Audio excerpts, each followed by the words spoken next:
வட ஆப்பிரிக்காவின் கொங்கோ பசினி எனப்படும் ஓர் அடர்ந்த காடு ஒன்று இருந்தது.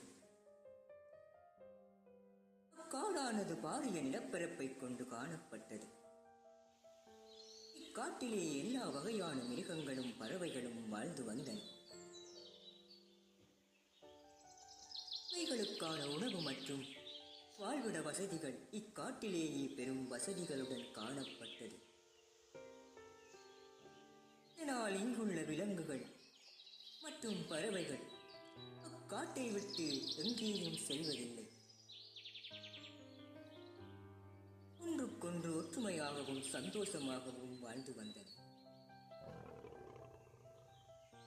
காட்டிலே வாழ்ந்து வந்த மெசியா எனப்படும் சிங்கம் ஒன்றுதான் அவ்வெல்லா உயிரினங்களுக்கும் மிக பாதுகாப்பாக வாழ்ந்து வந்தது.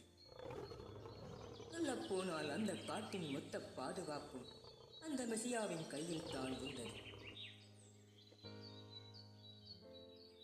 இப்படியே இவைகள் நல்ல ஒற்றுமையாக வாழ்ந்து கொண்டிருந்த போது காட்டுக்கு திடீர் என பாரிய ஆபத்து ஒன்று வந்தது.